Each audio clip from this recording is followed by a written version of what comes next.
बिजली की high voltage line का खतरा अब हवा में नहीं होगा। यह लाइन जमीन के नीचे से डाली जाएगी। इसके लिए मानक तय कर दिए गए हैं। जमीन के नीचे से हाई वोल्टेज लाइन को कम से कम 1 मीटर गहराई से ले जाना होगा। भविष्य में तमाम बड़े उद्योगों समेत नई लाइन जमीन के नीचे ही डाली जाएगी। इसमें 33 केवी तक की लाइन के लिए 1 मीटर गहराई का मानक तय किया है, जबकि 33 केवी से अधिक की केबल डाली जाती है तो इसके लिए 1.25 मीटर तक गहराई करनी होगी, ताकि भविष्य में कोई हादसा होने की स्थिति में ज़्यादा नुकसान ना हो सके।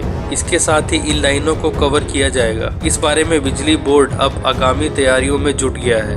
गौरतलब है कि पूर्व में बिजली बोर्ड की लाइनें हवा में ही डाली गई हैं। यह लाइनें कई बार हादसे का कारण बनती हैं। इन हादसों को रोकने के लिए भविष्य में लाइन को भूमिगत करने की तैयारियां हैं। लाइन डालने के बाद इसे ट्रेंच से कवर किया जाएगा। ऊर्जा मंत्री सुखराम चौधरी ने भी इसका खुलासा किया है। उन्होंने 900 करोड़ रुपए से प्रदेश भर में 13 शहरों में भूमिगत बिजली लाइन बिछाने की बात कही है। इस लाइन के लिए विश्व बैंक से धनराशि मिलेगी। प्रोजेक्ट के शुरू होने से हिमाचल में बड़ी बिजली लाइनें भूमिगत होंगी। साथ ही तारों के जंजाल और हादसों के खतरे से भी निजात मिलेगी। लेकिन इन तारों को डालने से पूर्व नियमों को पूरा करना होगा। नियम पूरे न होने पर मुख्य विद्युत निरीक्षक विभाग कार्रवाई कर सकता है।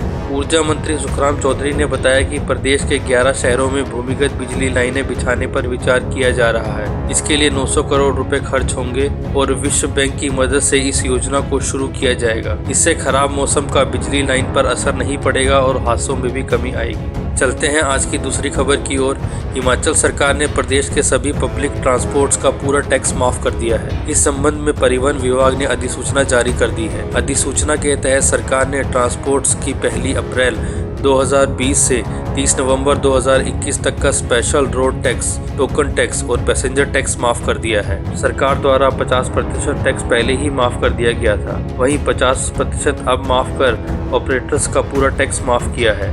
टैक्स माफ कर सरकार ने प्रदेश के हजारों निजी बस ऑपरेटरों, HRTC, stage carriage bus operators, contract carriage bus operators, taxi, maxi, auto संस्थानों के बस मालिकों को बड़ी राहत प्रदान की है। मुख्यमंत्री जयराम ठाकुर ने अभी हाल में ही प्रधानमंत्री नरेंद्र मोदी की मंडी रैली से पहले मंडी में निजी बस ऑपरेटर्स के साथ हुई बैठक में घोषणा की थी कि ट्रांसपोर्टर्स का पूरा टैक्स माफ किया जाएगा। ऐसे में मुख्यमंत्री की ये घोषणा 6 दिन में पूरी हो गई है। प्रदेश में निजी बस ऑपरेटर्स पिछले कई महीनों से प्रदेश सरकार से पूरा टैक्स माफ करने की मांग कर रहे थे। वहीं इस संबंध में कई बार मुख्यमंत्री व परिवहन मंत्री से भी मिले थे, लेकिन सरकार द्वारा टैक्स माफ नहीं किया जा रहा था। ऐसे में साल के अंत से पहले सरकार ने निजी बस ऑपरेटर्स की हालत देखते हुए टैक्स माफ किया है। इसके लिए प्रदेश के सभी ऑपरेटर्स ने सरकार का आभार भी प्रकट किया है। चलते हैं आज की तीसरी खबर की ओर।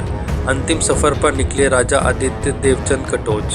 पूर्व केंद्रीय मंत्री चंद्रेश कुमारी के पति एवं लंबागांव रियासत के 488वें राजा आदित्य देवचंद कटोच का गुरुवार को लंबागांव में कुजेश्वर महादेव शमशान घाट में हिंदू रीति रिवाज के साथ अंतिम संस्कार किया गया। बेटे ऐश्वर्य कटोच ने पिता की चिता को मुख्य अग्नि दी। आदित्य देवचंद कटोच का बुधवार शाम धर्मशाला में निधन हो गया था।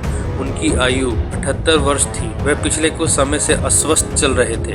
चलते हैं आज की अगली खबर की ओर। पालमपुर से जम्मू जा रही परिवहन निगम की बस के आगे अचानक एक युवक ने छलांग लगा दी। ड्राइवर की सूझबूझ से युवक तो बच गया, लेकिन हादसे में कुछ सवारियां, चालक और परिचालक भी घायल हो गए। जानकारी के अनुसार मामला गुरुवार सुबह का है, जब मंडी पठानकोट राष्ट्रीय राजमार्ग पर भट्टू में हिमाचल पथ परिवहन निगम की पालमपुर डिपो की बस के आगे एक युवक ने छलांग लगा दी।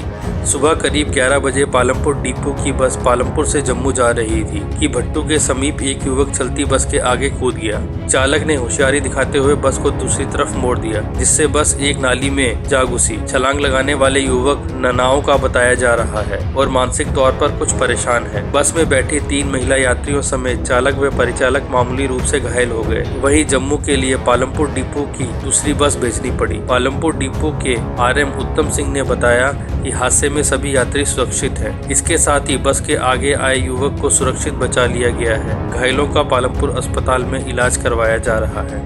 अगर आप अपने इलाके की कोई समस्या या जानकारी हमें देना चाहते हैं तो आप हमें व्हाट्सएप कर सकते हैं। हमारा व्हाट्सएप नंबर है 9418550709 या आप हमें मेल कर सकते हैं। हमारी मेल ID है naigunj@gmail.com।